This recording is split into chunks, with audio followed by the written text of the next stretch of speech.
Hold up. Did the judge just say what I think she said? We're barely 5 seconds in and it's already a verbal uppercut. This isn't just a courtroom hearing. This is a reality check wrapped in a legal proceeding. When a judge leads with, "You haven't raised any of your children," you know this case has layers. And it appears to the court that you're just having children and allowing somebody else to support them. And I don't know why you're getting attitude with me. You haven't raised any of your children. None of your children are with you. You have an 18-year-old, 17-year-old. Here's the thing. You have an 18-year-old, 7-year-old, and none of them are with you. You're not raising them. You haven't been working. You just told me in 5 years. You haven't. Now you have a baby on the way. State of Texas versus. All right, pause. Let's break this down. Deferred adjudication. That's legal talk for will delay your conviction if you behave. It's a second chance with strings attached. But here's the twist. If you mess up, the court hits the gas and that conviction lands like a hammer. This isn't leniency. It's a legal warning shot. This is Ashley Cabayro. And probation, this is an application. Could I have parties announced for the record for the state? Hank Wilkins for the state, Your Honor. Defense? Angela Blick. And are you Ms. Cabayro? Yes, ma'am. Ms. Cabayro, I'm showing you what's entitled Application for Deferred Adjudication or Community Supervision. Did you review that document with your attorney? Did you understand it and did you sign it? Yes, ma'am. You're charged with the offense of possession of a controlled substance, penalty group 1, less than 1 gram. That's a state jail felony. The range of punishment is anywhere from 180 days up to 2 years at the state jail facility and up to a $10,000 fine. Did you understand? Yes, ma'am. If you have a plea bargain agreement with the state, the court does not have to follow your agreement. If for any reason the court doesn't follow your agreement and gives you more than you bargained for, the fact that you entered a plea will not be used against you and you will be allowed to withdraw your plea. Did you understand? Did you understand if the court were to grant your application for deferred adjudication, if any time your deferred adjudication were revoked, the court could find you guilty, sentence you up to 2 years in the state jail facility and up to a $10,000 fine. Did you understand? So the state is offering a deal. Plead guilty, avoid immediate jail, and follow the rules for 2 years. Sounds fair, right? But blink and you're locked up. This is high-stakes poker in a courtroom, except the chips are freedom and the dealer is the judge. Counsel, has your client been able to provide you with any defenses? Yes, Your Honor. Do you believe she has a rational as well as a factual understanding of the charges against her? Yes, Your Honor. Do you believe she's currently competent and was legally sane at the time of the offense? Yes, Your Honor. Ms. Cabayro, has anyone threatened you, coerced you, or placed you in fear to get you? Thank you. And to get you to enter this plea? Has anyone promised you anything other than the plea? Are you satisfied with the way you've been represented? Okay, I'm gonna need you to speak up. Are you a U.S. citizen? Yes, ma'am. Court will find that defendant has knowingly and voluntarily waived her right to jury trial. You the plea bargain page. Did you review that with your attorney? Did you understand it? Yes, ma'am. According to the plea, the state is recommending deferred adjudication and a $500 fine. Of course, the court will hear argument on the fine, but usually the court probates the fine. Did you understand that to be the plea? Yes, ma'am. Defense? Yes, Your Honor. State? Yes, Your Honor. Showing you the waiver of appeal paragraph. Did you review that paragraph with your attorney? Did you understand it? Yes, ma'am. Wait till I finish. Oh. And did you sign it in both places? Yes, ma'am. Did you understand by signing that you're waiving your right to appeal? The only items that can be appealed are written pretrial motions that have been filed, heard, and ruled upon by the court. Did you understand? Yes, ma'am. Counsel, have there been any such motions? Your Honor. Outside the agreement, the state is recommending that your deferred adjudication be for a term of 2 years. There be a TAP evaluation and 100 hours of community service restitution. Did you understand? She has 7 kids and not one of them is in her custody. That's not just a red flag. That's a parade. Something's gone seriously wrong here. And you can feel the tension starting to build like a slow burn. Judge Boyd's about to press in hard. And those were recommendations from the state, and the court does not have to follow those recommendations. Yes, ma'am. Then to the offenses charged, how do you plead? Guilty, not guilty, or no contest? State, any evidence? Yes, Your Honor. I submit State's Exhibit 1 in the attachments. No objection, Your Honor. All right. And state, you may be excused to continue to confer. Court will accept into evidence State's Exhibits 1 and attachments and review the same. All right. After reviewing State's Exhibits 1 and attachments, the court will find there is sufficient evidence to find you guilty. The court will defer finding of guilt as you've applied for deferred adjudication. Are you proceeding with sentencing? Yes, Your Honor. Anything you wish to say on behalf of your client? We just request the court waive or probate the entire fine. All right. The court will probate the fine. Ms. Cabayro, how many children do you have? I have 7. 7? Everyone, please whisper. And what are their ages? I have a 18, 17, 16, 11, 10, 9, and a 7. Wait, 11, 10, 9, 9. and 7. All right. And now you have a baby on the way? Yes, ma'am. All right. You're 18, 17, 16, 11, 10, 9, and 7. Where are they? My 3 oldest are with their dad. My 10-year-old and my 9-year-old are adopted by my cousin. My 11-year-old and my 7-year-old are adopted by my brother. So because you're saying adopted, I'm assuming there was a CPS case? And what happened with the CPS case? I voluntarily signed over my rights. All right. What were they asking you to do that you did not do? I didn't comply with my house service. I needed 1 room to be completed, and it wasn't completed on time. So Child Protective Services does not have you signing away your rights because of place. I was doing everything I was supposed to. It's just, it wasn't, my house wasn't completed to get my kids back on time. So it was either the state took them or they voluntarily signed for my rights. Newsflash. Child Protective Services doesn't take your kids over a missing paint job. Judge Boyd, who clearly has years of CPS courtroom experience, calls that bluff fast. She knows the system. She's not just challenging the excuses. She's dismantling them piece by piece. Child Protective Services, that's not the way it works. The way Child Protective Services works, and I would tell you, I think your attorney may have handled Child Protective. You have not? Not much. All right. I've handled plenty of Child Protective Services cases. And what you're telling me, that's not the way it works. You know how it works? They give you a year to get your life together to try to get your children back. And what ends up happening is you have a babysitter for free for a year. And what they want you to do is not use drugs. They want you sober. They want you to have a place for your children. They want you to be able to financially support your children. Now, if your housing is not ready, because they help you get housing. Yes, it was just that's what it was, the placement, my housing. It was just, they said that one of the rooms wasn't completely finished because I had to rebuild my rooms. No, let me just tell you, what you're telling me now is not true. And let me tell you why I say it's not true.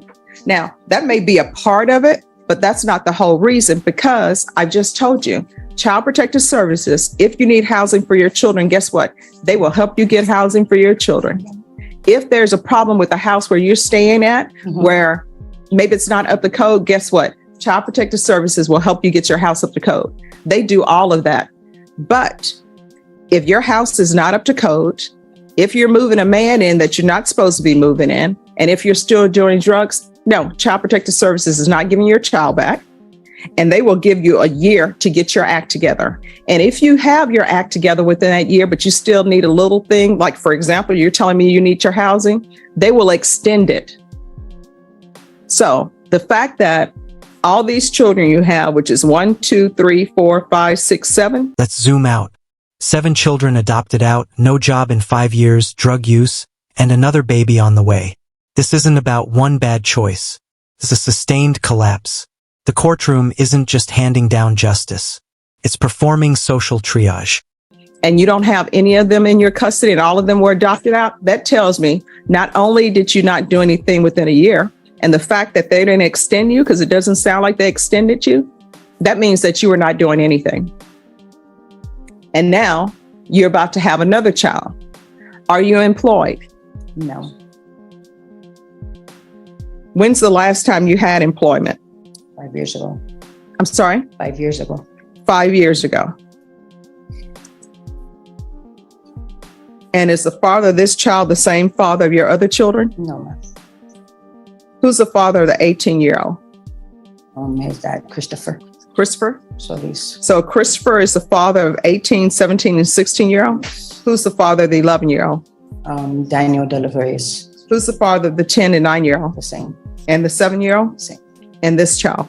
No, not this one. So how often are you using meth? Well, I was using it often when they took away my kids, but when I signed them over.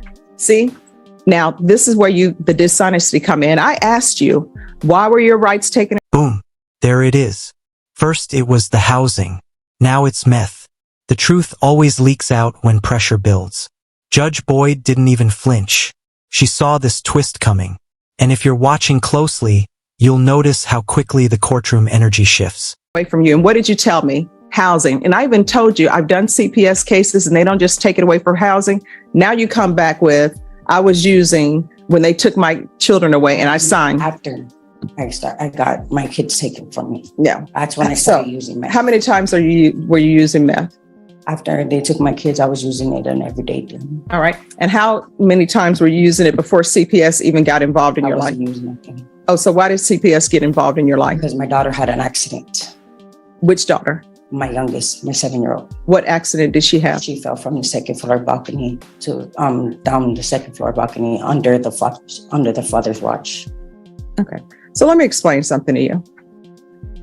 Children cannot support themselves. And it appears to the court that you're just having children and allowing somebody else to support them. For example, if I were to have a child, I can't say, oh, cute baby, and then put them at Travis Park and say, good luck to you. And that's what you've been doing with all of your children. You haven't raised a single one of them and you haven't been working. So let me just tell you, I'm gonna help you with that.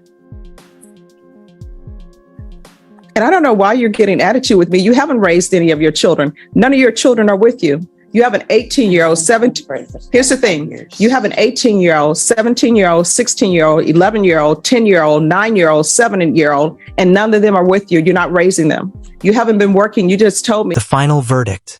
4 years of deferred adjudication. But this isn't just punishment. It's a blueprint. Rehab, parenting classes, drug testing, no contact with minors, and a job within 45 days of release. This accountability with scaffolding, a tight rope. Walk it right or fall hard. You haven't been financially supporting any of them. Now you have a baby on the way. But I'm going to help you with that. So I'm going to sentence her to 4 years deferred adjudication. There's going to be a TAP evaluation in custody. And she's to follow all recommendations of TAP. Other than this felony case, does she have any other felonies? Not on her, well, pending, Your Honor, or in her record. On her record? I believe she has one other felony. For what? I'm not. Unauthorized use of a vehicle. Okay, I know it's a state jail felony, Your Honor. She says unauthorized use. All right, she's going to do a TAP evaluation in custody. All the recommendations will be followed. If TAP says that she's not to do inpatient treatment before she's released, we're going to come back to court and find out what treatment program she needs to be in with whatever treatment court that's available. You're going to get employment. Proof of it. And I understand if it ends up being a difficult pregnancy, which I hope it will not be, then we will do something about the employment. I know my mom worked until 9 months. I know she's explained to me she's already a high risk. All right. There's going to be proof of employment within 45 days of release.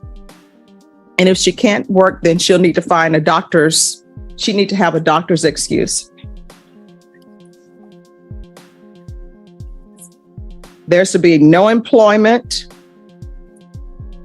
as a home health care provider or with minors. Once she's released, I'm going to want random field visits, 1 time per month until further notice.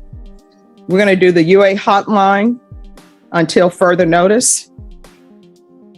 200 hours of community service restitution. I'm going to order parenting classes. Make sure that's intensive parenting classes. And once she completes that, the community service hours will be waived. There's to be no unsupervised contact with minors. She is not allowed to reside in any home with minors. There's a $500 fine that will be probated. Regular reporting by Zoom or in person. How far did you go in school? I went up to the 10th grade. Why didn't you graduate? Because I was going down the route path. Okay. And do a gang evaluation on her, please. Probation, is there anything else? No unsupervised visits. No working with children. No home with minors. This isn't just a sentence. It's a firewall to protect future harm. The judge is giving her a chance. Yes, but she's locking every single back door behind her. Anything else you need from the court?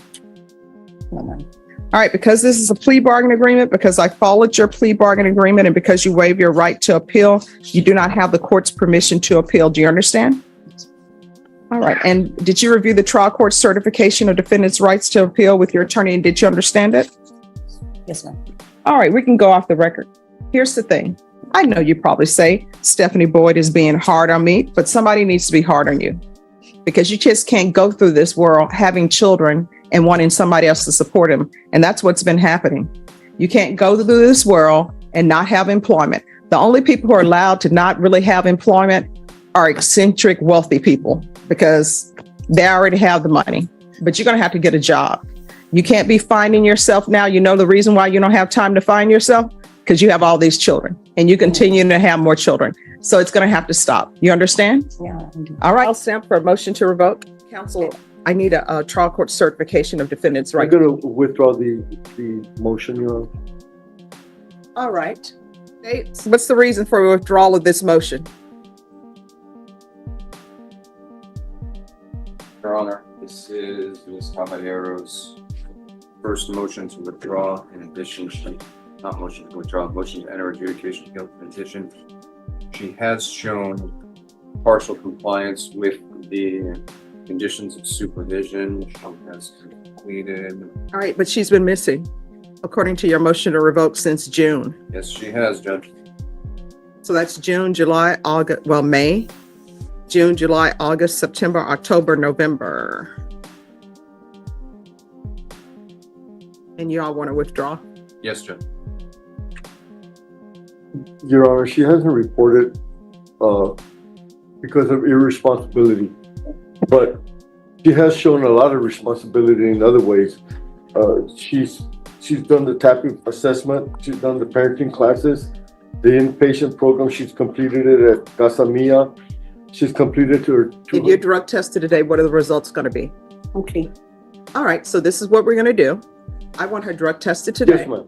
and we're going to see what the results are. Yes, ma'am. All right. And why is she in custody? Because of the motion to revoke? There's a warrant, Your Honor. That's why. All right, just have a seat. We're going to get you tested today. And I, The state wants to withdraw this motion. So let me just tell you what's going to happen. I'm going to sign the motion to withdraw. You're still going to be on probation. You're going to do a UA today. If that UA comes back positive, then a motion to revoke is going to be filed. Do you understand? All right, so So the state agrees to back off, but the clock's ticking. One bad drug test and she's going right back into the legal blender. No excuses left. The judge isn't being cruel. She's drawing the line. And if this woman wants a future, this is her last offer. And if this woman wants a future, this is her last you're going to off-ramp. leave here and you're going to go to a felony drug court to receive your UA. Do you understand?